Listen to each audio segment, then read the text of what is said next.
નમસ્કાર વિદ્યાર્થી મિત્રો, અર્પણ વિદ્યા સંકુલમાંથી હું ભાવિક સર આપનું હાર્દિક સ્વાગત કરું છું. ગુજરાતી મીડિયમમાં વિષય સંસ્કૃત ધોરણ 10ના વિદ્યાર્થીઓ માટે આજે આપણે લેસન નંબર 19 ચેપ્ટર નંબર 19 સત્યમ મયુરઃ ખરેખર મોર છે આ વિષય ઉપર આપણે ભણી રહ્યા છીએ. એના પહેલાં આપણે થોડીક માહિતી મેળવી લઈએ વિદ્યાર્થી મિત્રો. તો સંસ્કૃત સાહિત્યમાં રૂપકના ઘણા બધા પ્રકાર છે. રૂપક એટલે નાના પ્રકારનું નાટક. આ રૂપકના ઘણા પ્રકારોમાંનું એક પ્રકાર છે પ્રહસન. પ્રહસન એટલે કોમેડી, હાસ્યાત્મક પાઠ. સંસ્કૃત જગતમાં સૌથી પ્રસિદ્ધ બનેલો ગ્રંથ છે ભગવદ્ગીયમ.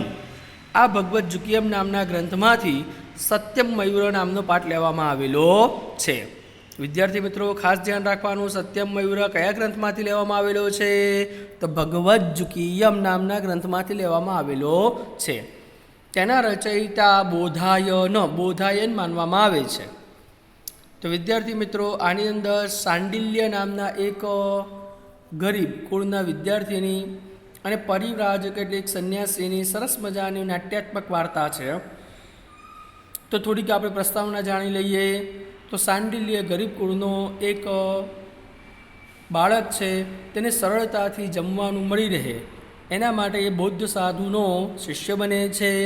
પરંતુ ત્યાં વારંવાર ઉપવાસ કરવાને કારણે તે ધર્મ છોડી દે છે અને એક પહોંચેલા સિદ્ધ યોગી સંન્યાસીનો તે શિષ્ય બને છે. આ જે સંન્યાસી છે તેને વારંવાર ભણવાની ફરજ પૂરી પાડે છે. પરંતુ સાંડિલ્યને તો ભણવામાં રસ છે નહીં, તેને તો માત્ર ખાવામાં જ રસ છે. એટલા માટે એકવાર આ ગુરુ અને શિષ્ય એ ભિક્ષા માંગવા માટે નગરમાં જાય છે, પરંતુ સમય કરતાં વહેલા પહોંચી જાય છે. એટલે સમયની કિંમત જાણનારા સંન્યાસી સાંડિલ્યને કહે છે કે સામે બગીચો છે, તો આવો આપણે ત્યાં જઈને થોડુંક ભણી લઈએ. પરંતુ સાંડિલ્યને તો ભણવામાં રસ છે નહીં, એને તો માત્ર ખાવામાં જ રસ છે. એટલા માટે બગીચામાં જાય છે ત્યારે જે હાસ્ય ઉત્પન્ન થાય છે આ પાઠનો મુખ્ય વિષય છે.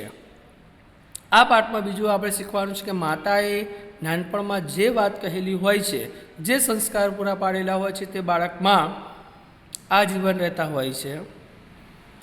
અને બીજું ભણવાનો શું અર્થ છે, ભણવાથી આપણા જીવનમાં શું મહત્ત્વ છે એ આપણે આ પાઠમાંથી જાણવાનું છે વિદ્યાર્થી મિત્રો. તો દરેક પાઠની જેમ આમાં પણ પહેલાં તમને પેરેગ્રાફ આપેલો છે સંસ્કૃતનો, પછી શબ્દાર્થ છે અને ત્યાર પછી એનું ભાષાંતર આપેલું છે. તો સંસ્કૃતની સાથે સાથે થોડુંક ભાષાંતર લેતા જઈશું. ફરીથી એના શબ્દાર્થમાં ભાષાંતર આવશે અને લાસ્ટમાં ગુજરાતીમાં ભાષાંતર લખેલું હશે. એટલે આ પાઠ તમને તૈયાર થઈ જશે વિદ્યાર્થી મિત્રો. તો ચલો આપણે જોઈએ પહેલાં સંસ્કૃતમાં સાંડિલ્ય એ વિદ્યાર્થીનું નામ છે. તો સાંડિલ્ય કહે છે ભો ભગવાન ઇદમ ઉદ્યાનમ, હે ભગવાન અથવા હે મહારાજ આ બગીચો છે. ઇદમ ઉદ્યાનમ એટલે ઇદમ એટલે આ, ઉદ્યાનમ એટલે બગીચો, આ બગીચો છે. પરિવ્રાજક, પરિવ્રાજક એટલે સંન્યાસી જેને પ્રવ્રજ્ય ધારણ કર્યું છે. બરાબર, પ્રવ્રજ્ય ધારણ કરવું એટલે સંન્યાસ ધારણ કરીને અટન ભ્રમણ કરનારને પરિવ્રાજક કહેવાય. પ્રવિશગ્રતઃ, પ્રવેશો આગળ એટલે કે તમે આગળ પ્રવેશો. સાંડિલ્ય કહે છે ભગવાન એવ પુરતઃ પ્રવિશતુ, ભગવાન પહેલાં તમે પ્રવેશો. અહમ પૃષ્ઠતઃ પ્રવિશામી, હું પાછળથી પ્રવેશું છું. પરિવ્રાજક એટલે સંન્યાસી કહે છે કિમર્થમ, કેમ અથવા શા માટે. સાંડિલ્ય કહે છે પૌરાણિક્યાઃ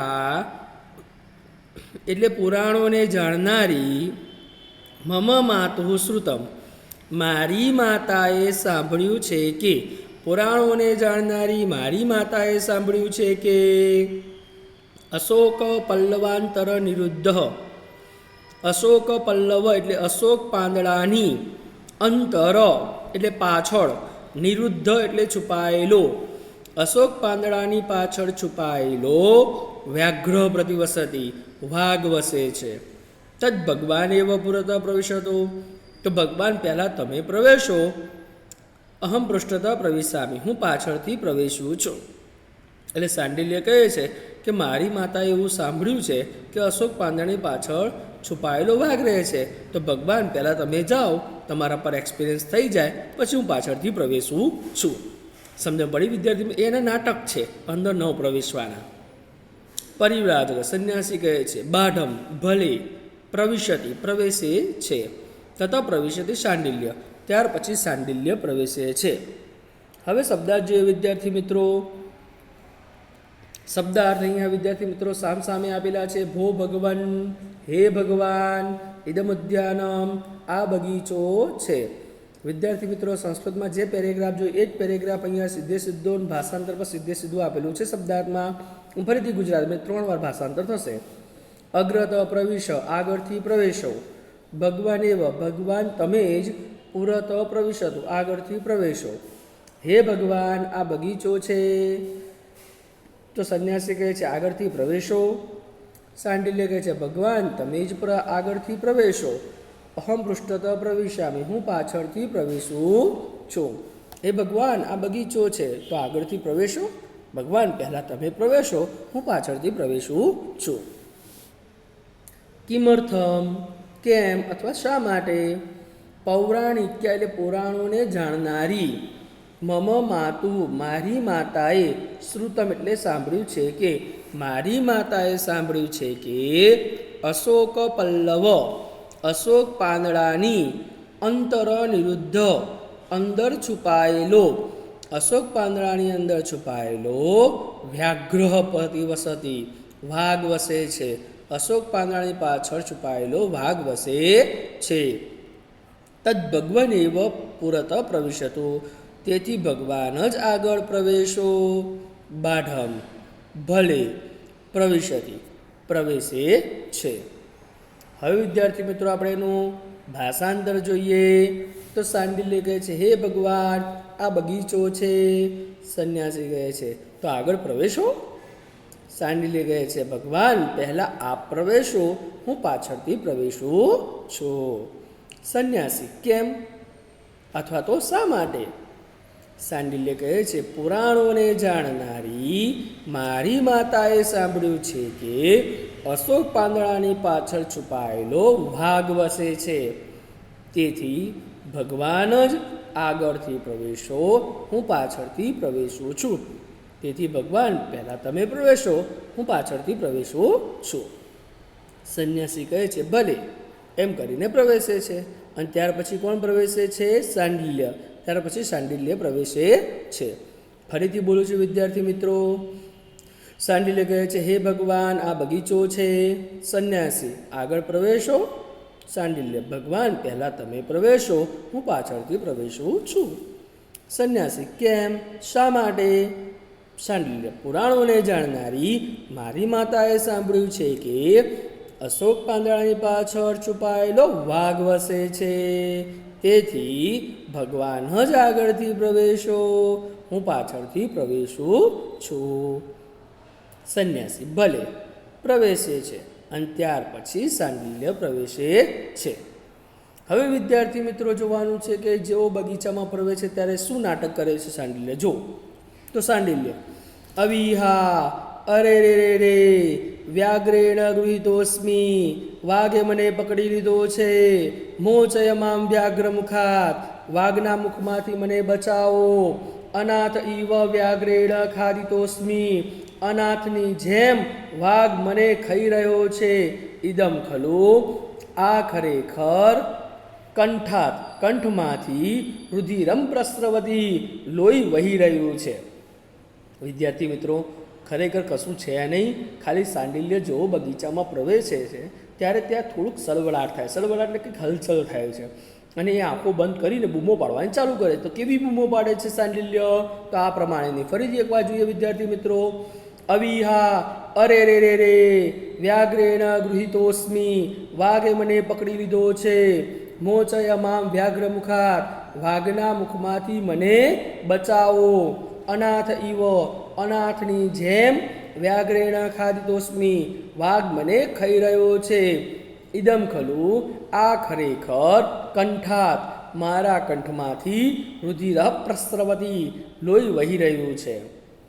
પરિવ્રાજક સંન્યાસી એને સમજાવે છે. સાંડિલ્ય ન ભેતવ્યમ ન ભેતવ્યમ, અરે સાંડિલ્ય ડરીશ નહીં. એશ ખલુ મયુર, આ તો ખરેખર મોર છે. સાંડિલ્ય સત્ય મયુર, સાચે જ મોર છે. પરિવ્રાજક અથ કિમ, તો શું? સત્ય મયુર, ખરેખર મોર જ છે. સાંડિલ્ય યદિ મયુર, જો મોર હોય, ઉદ્ઘાટયામી અક્ષિણી, તો હું મારી આંખો ખોલું છું. અક્ષિણી એટલે આંખો, ઉદ્ઘાટયામી એટલે ઉઘાડું છું, ખોલું છું. પરિવ્રાજક એટલે સંન્યાસી, છંદતઃ ભલે જેવી તારી મરજી. તો વિદ્યાર્થી મિત્રો, આની અંદર સાંડિલ્ય જો બગીચામાં પ્રવેશે છે અને જે બૂમો પાડે છે, સંન્યાસી તેને સમજાવે છે, છતાં પણ સાંડિલ્ય આંખો બંધ કરીને જે વિશ્વાસ નથી કરતો એનું વર્ણન છે. ફરીથી એકવાર બોલું છું. સાંડિલ્ય અરે રે રે રે, વાઘે મને પકડી લીધો છે, વાઘના મુખમાંથી મને બચાવો, અનાથની જેમ વાઘ મને ખાઈ રહ્યો છે અને મારા કંઠમાંથી લોહી વહી રહ્યું છે અથવા રુધિર વહી રહ્યું છે. સંન્યાસી અરે સાંડિલ્ય ડરીશ નહીં, આ તો ખરેખર મોર છે. સાંડિલ્ય સાચે જ મોર છે. સંન્યાસી તો શું, ખરેખર મોર જ છે. સાંડિલ્ય કહે છે જો મોર હોય તો હું મારી આંખો ખોલું છું. સંન્યાસી છંદતઃ ભલે જેવી તારી મરજી, એટલે કે સાંડિલ્ય હજુ આંખો બંધ કરીને જ આ બકબક કરી રહ્યો હતો. હવે શબ્દાર્થ જોઈએ વિદ્યાર્થી મિત્રો, તો શબ્દાર્થમાં પણ જે આપણે હમણાં સમજાવ્યું ભાષાંતર એ જ પ્રમાણે અહીંયા સીધું આ પ્રમાણે ગોઠવેલું છે. જોઈએ. અવિહા અરે રે રે રે, વ્યાઘ્રેણ એટલે વાઘે, ગૃહિતોસ્મી મને ગ્રહણ કર્યો છે તો પકડી લીધો છે. અરે રે રે, વાઘે મને પકડી લીધો છે. મામ એટલે મને, વ્યાઘ્ર મુખાત મોચયથ, વાઘના મુખમાંથી બચાવો, મને વાઘના મુખમાંથી બચાવો.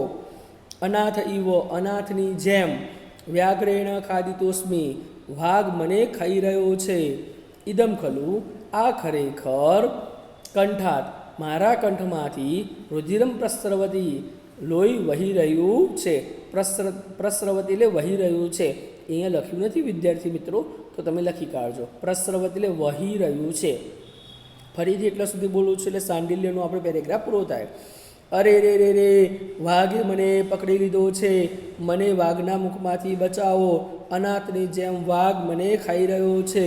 આ ખરેખર મારા કંઠમાંથી લોહી વહી રહ્યું છે. ન ભેતવ્યમ એવું બે વાર છે વિદ્યાર્થી મિત્રો. તો ડરીશ નહીં, એશ ખલુ મયુર, આ તો ખરેખર મોર છે. ડરીશ નહીં, આ તો શું છે? મોર છે.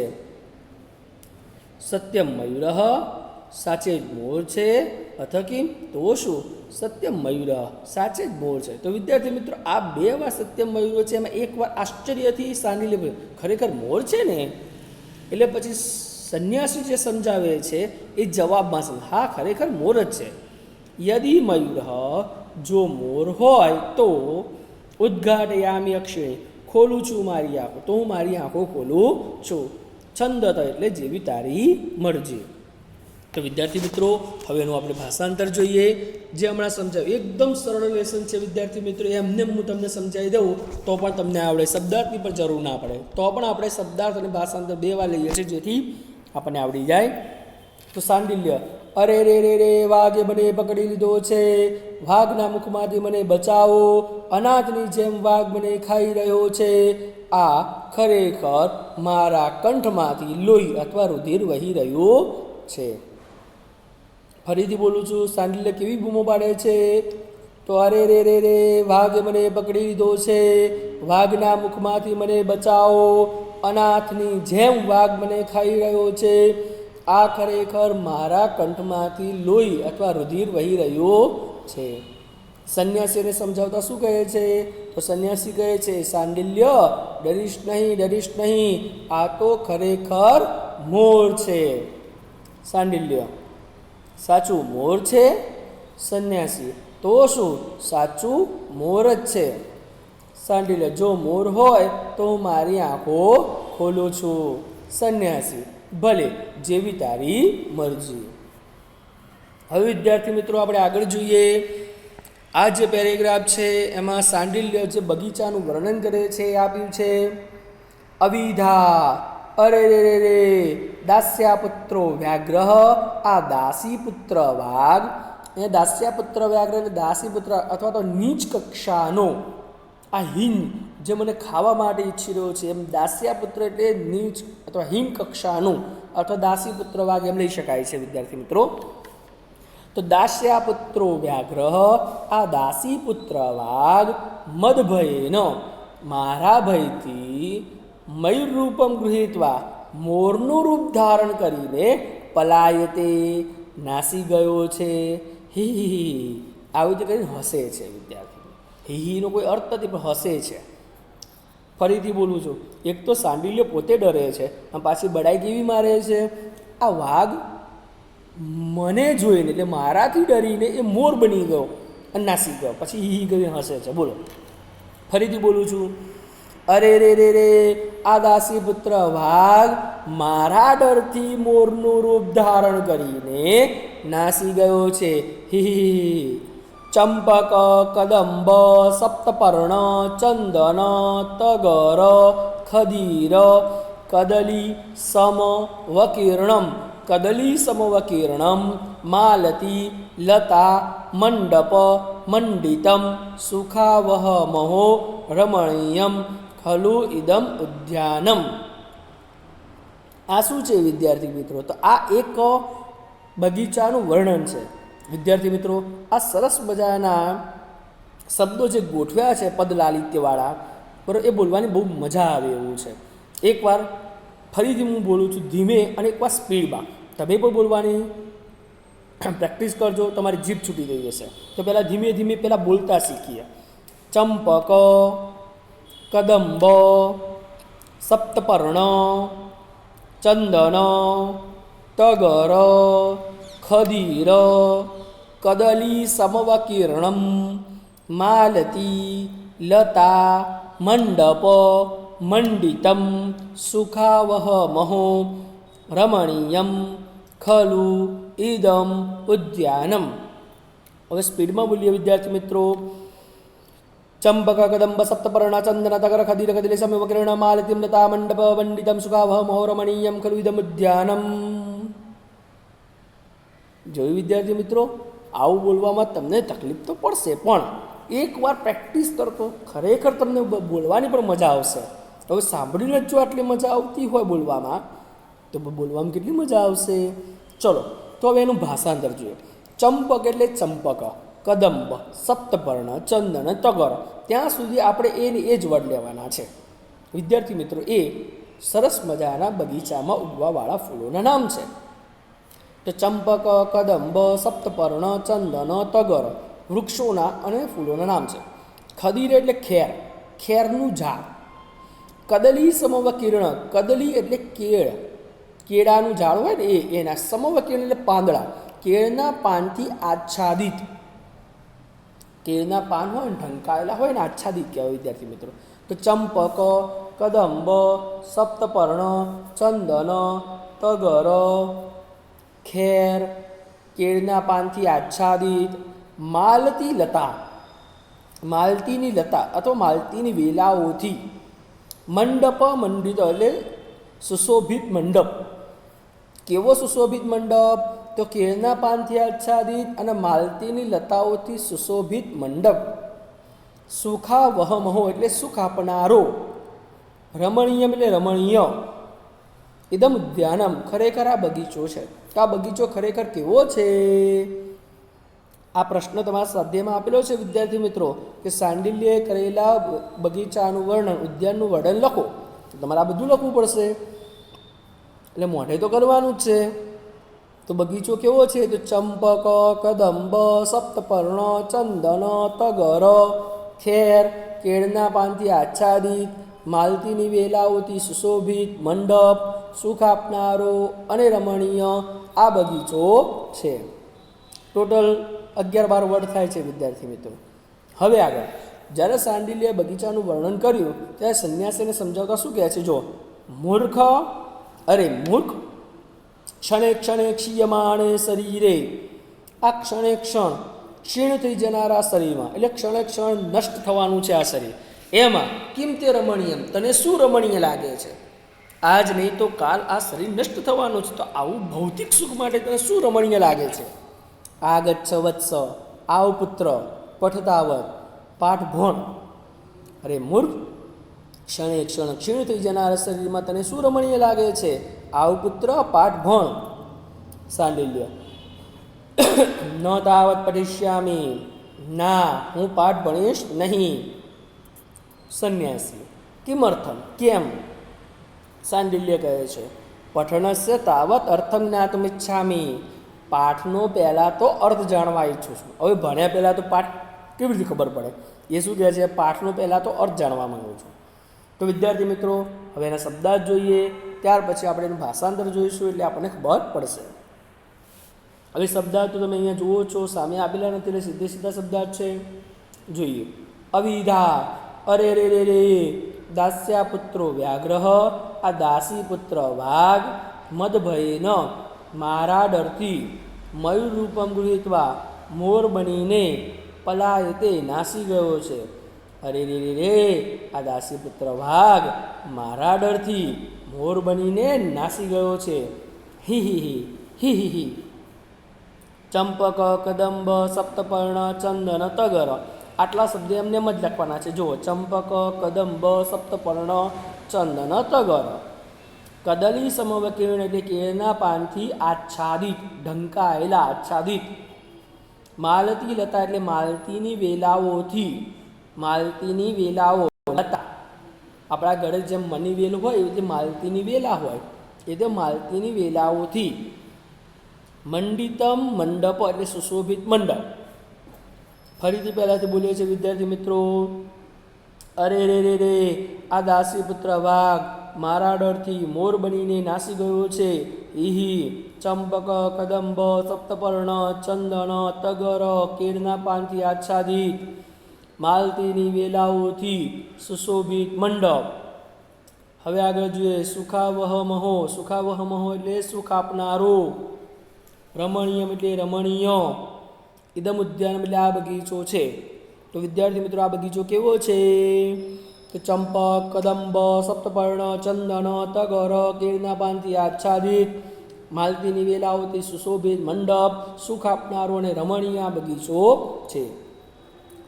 હવે આગળ શબ્દ જોઈએ, છેલ્લેથી બીજો. મૂર્ખ, અરે મૂર્ખ, ક્ષણે ક્ષણ એટલે ક્ષણે ક્ષણ, પલે પલ એમ, ક્ષણે ક્ષણ. ક્ષીયમાણે શરે, ક્ષીણ થનારા શરીરમાં, કિમ તે રમણીયમ, તને શું રમણીય લાગે છે? આગચ્છ વત્સ, પુત્ર આવ, પઠતાવત, પાઠ ભણ. ક્ષણે ક્ષણ ક્ષીણ થનારા શરીરમાં તને શું રમણીય લાગે છે? પુત્ર આવ, પાઠ ભણ. ન પઠિષ્યામિ, ના હું પાઠ ભણીશ નહીં. કિમર્થમ, કેમ? પઠનસ્ય તાવત, પાઠનું પહેલાં, અર્થમ જ્ઞાતુમ ઇચ્છામિ, અર્થ જાણવા ઈચ્છું છું. ના હું પાઠ ભણીશ નહીં. તો સંન્યાસી પૂછે કેમ પાઠ ભણવો નથી? તો સાંડિલ્ય કહે છે પહેલાં તો હું પાઠનો અર્થ જાણવા ઈચ્છું છું. અનુવાદ જોઈએ વિદ્યાર્થી મિત્રો.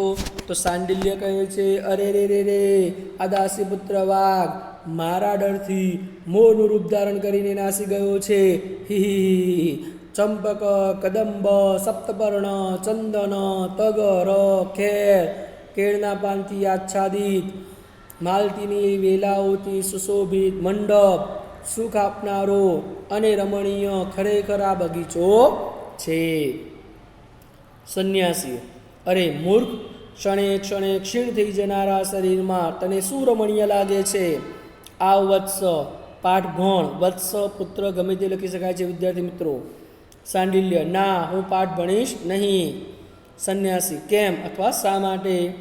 સાંડિલ્ય, પાઠનો પહેલાં અર્થ જાણવા ઈચ્છું છું. ફરીથી બોલું છું વિદ્યાર્થી મિત્રો. સાંડિલ્ય કહે છે અરે રે રે રે, આ દાસી પુત્ર વાઘ મારા ડરથી મોરનું રૂપ ધારણ કરીને નાસી ગયો છે. હી હી હી. ચંપક, કદંબ, સપ્તપર્ણ, ચંદન, તગર, ખેર, કેળના પાનથી આચ્છાદિત, માલતીની વેલાઓથી સુશોભિત મંડપ, સુખ આપનારો ને રમણીય બગીચો છે. સંન્યાસી, અરે મૂર્ખ, ક્ષણે ક્ષણ ક્ષીણ થઈ જનારા શરીરમાં અને શું રમણીય લાગે છે? આવ વત્સ, પાઠ ભણ. સાંડિલ્ય, ના હું પાઠ ભણીશ નહીં. સંન્યાસી, કેમ શા માટે? સાંડિલ્ય, પાઠનો પહેલાં અર્થ જાણવા ઈચ્છું છું. સંસ્કૃત ભાષામાં છેલ્લો પેરેગ્રાફ છે વિદ્યાર્થી મિત્રો, એના શબ્દાર્થ એનું ભાષાંતર એટલે આ પાઠ પૂરો થશે. પરિવ્રાજક એટલે સંન્યાસી. પઠિત પાઠૈ, આટલામાં વધારે ધ્યાન આપવાનું છે વિદ્યાર્થી મિત્રો. પઠિત પાઠ એટલે જે લોકો પાઠ ભણી ગયા છે. કાલાંતરમ એટલે સમય જતાની સાથે, જે લોકો પાઠ ભણી ગયા છે તે સમય જતાની સાથે. પઠનાર્થાહ પાઠનો અર્થ, વિજ્ઞેયા ભવંતી જાણી જાય છે. જે લોકો પાઠ ભણી ગયા છે તે સમય પસાર થતાની સાથે પાઠનો અર્થ જાણી જાય છે. વિદ્યાર્થી મિત્રો, અત્યારે આપણે ભણી રહ્યા છીએ એટલે આપણને ભણવાનું મહત્ત્વ ના ખબર હોય, પણ આપણા મમ્મી પપ્પા જે ભણી ગયા છે એમને ખબર છે કે ભવિષ્યમાં ભણવાનું શું મહત્ત્વ છે. એટલે જે લોકો પાઠ ભણી ગયા છે તે લોકો સમય જતાની સાથે પાઠનો અર્થ સમજી જાય છે. તસ્માત પઠત આવત, તેથી તું પાઠ ભણ. તેથી તું પાઠ ભણ. સાંડિલ્ય, કોઈ હોય ને આપણા જેવું, પઠનૈન કિમ ભવિષ્યતિ, ભણવાથી શું થશે, આવું કહેવાવાળા પણ હોવાય પાછા. એટલે સંન્યાસી પાછા એમને સમજાવે છે. શૃણુ, અરે સાંભળ. પઠનેન વિના, ભણ્યા વગર વિદ્યા ન પ્રાપ્યતે, વિદ્યા પ્રાપ્ત થતી નથી. ભણ્યા વગર વિદ્યા પ્રાપ્ત થતી નથી. ફરીથી ત્રણે લઈએ, પછી છેલ્લો શ્લોક જ આવશે વિદ્યાર્થી મિત્રો. સંન્યાસી કહે છે જે લોકો પાઠ ભણી ગયા છે તે સમય જતાની સાથે પાઠનો અર્થ સમજી જાય છે. તેથી તું પાઠ ભણ. સાંડિલ્ય, ભણવાથી શું થશે. સંન્યાસી, સાંભળ. ભણ્યા વિના વિદ્યા પ્રાપ્ત થતી નથી. ન વિદ્યા વિના, વિદ્યા વિના નરાણામ એટલે માણસોને, સૌખ્યમ જાયતે ધ્રુવમ, માણસોને સુખ પ્રાપ્ત થતું નથી. આગળ ન લખેલું જ છે, વિદ્યા વિના માણસોને સુખ ન જાય એટલે પ્રાપ્ત થતું નથી. વિદ્યા વગર માણસોને સુખ પ્રાપ્ત થતું નથી. અતઃ આથી ધર્મ અર્થ મોક્ષેભ્ય, ધર્મ અર્થ અને મોક્ષની પ્રાપ્તિ માટે, કઈ ત્રણ વસ્તુ માટે, ધર્મ અર્થ અને મોક્ષની પ્રાપ્તિ માટે વિદ્યાભ્યાસમ સમાચાર, વિદ્યાભ્યાસ કરવો જોઈએ. વિદ્યાભ્યાસ શા માટે કરવો જોઈએ, તો વિદ્યા વગર માણસોને સુખ પ્રાપ્ત થતું નથી અને ધર્મ અર્થ અને મોક્ષની પ્રાપ્તિ માટે વિદ્યાભ્યાસ કરવો જોઈએ. હવે એના શબ્દાર્થ જોઈએ વિદ્યાર્થી મિત્રો. અહીંયા શબ્દાર્થ સામસામે આપેલા છે. પઠિત પાઠૈ, જે પાઠ ભણી ગયા છે તે. કાલાંતરમ, સમય જતાની સાથે. પઠનાર્થાહ, પાઠનો અર્થ. વિજ્ઞેયા ભવંતી, સમજી જાય છે. જે પાઠ ભણી ગયા છે તે સમય જતાની સાથે પાઠનો અર્થ સમજી જાય છે. તસ્માત, તેથી. પઠતાવત, તું પાઠ ભણ. તેથી તું પાઠ ભણ. પઠનેન કિમ ભવિષ્યતિ, ભણવાથી શું થશે. શૃણુ એટલે સાંભળ. પઠનેન વિના, ભણ્યા વિના વિદ્યા ન પ્રાપ્યતે, વિદ્યા પ્રાપ્ત થતી નથી. ફરીથી બોલું છું વિદ્યાર્થી મિત્રો. જે પાઠ ભણી ગયા છે તે સમય જતાની સાથે પાઠનો અર્થ સમજી જાય છે. તેથી તું પાઠ ભણ. ભણવાથી શું થશે. સાંભળ. ભણ્યા વિના વિદ્યા પ્રાપ્ત થતી નથી. વિદ્યા વિના, વિદ્યા વિના નરાણામ સૌખ્ય, માણસોને સુખ ન જાય તે પ્રાપ્ત થતું નથી. વિદ્યા વગર શું થતું નથી, તો વિદ્યા વગર માણસોને સુખ પ્રાપ્ત થતું નથી. અતઃ આથી ધર્માર્થ મોક્ષેભ્ય, ધર્મ અર્થ, ત્યાં સંધિ જોઈન્ટ કરી છે, ધર્માર્થ લખેલું છે તો સંધિ છૂટી પાડો તો ધર્મ અર્થ અને મોક્ષ માટે વિદ્યાભ્યાસ એટલે વિદ્યા અભ્યાસ સમાચાર કરવો જોઈએ. વિદ્યાભ્યાસ શા માટે કરવો જોઈએ, તો વિદ્યા વગર પહેલાં તો માણસોને સુખ મળતું નથી અને ધર્મ અર્થ અને મોક્ષની પ્રાપ્તિ માટે વિદ્યાભ્યાસ કરવો જરૂરી છે. હવે અનુવાદ જોઈએ વિદ્યાર્થી મિત્રો. સંન્યાસી કહે છે જે લોકો પાઠને ભણી ગયા છે તે સમય જતાની સાથે પાઠનો અર્થ સમજી જાય છે. તેથી તું પાઠ ભણ. સાંડિલ્ય, ભણવાથી શું થશે. સંન્યાસી, સાંભળ. ભણ્યા વિના વિદ્યા પ્રાપ્ત થતી નથી. શ્લોકનો અનુવાદ. વિદ્યા વિના માણસોને સુખ પ્રાપ્ત થતું નથી. આથી ધર્મ અર્થ અને મોક્ષની પ્રાપ્તિ માટે માણસે વિદ્યાભ્યાસ કરવો જોઈએ. ફરીથી એકવાર બોલું છું. સંન્યાસી કહે છે જે લોકો પાઠને ભણી ગયા છે તે સમય જતાની સાથે પાઠનો અર્થ સમજી જાય છે. તેથી તું પાઠ ભણ. સાંડિલ્ય, ભણવાથી શું થશે, તો સંન્યાસી સમજાવે છે કે સાંભળ. ભણ્યા વિના વિદ્યા પ્રાપ્ત થતી નથી. અને શ્લોકના અનુવાદમાં આપ્યું છે કે વિદ્યા વિના માણસોને સુખ પ્રાપ્ત થતું નથી. આથી ધર્મ અર્થ અને મોક્ષની પ્રાપ્તિ માટે વિદ્યાભ્યાસ કરવો જોઈએ. તો વિદ્યાર્થી મિત્રો, આજે આપણે લેસન નંબર 19 પૂર્ણ થાય છે. આવતા નવા લેસન સાથે આપણે મળીશું. આજે આપણે અસ્તુ વિરામ લઈએ છીએ. જય શ્રી કૃષ્ણ.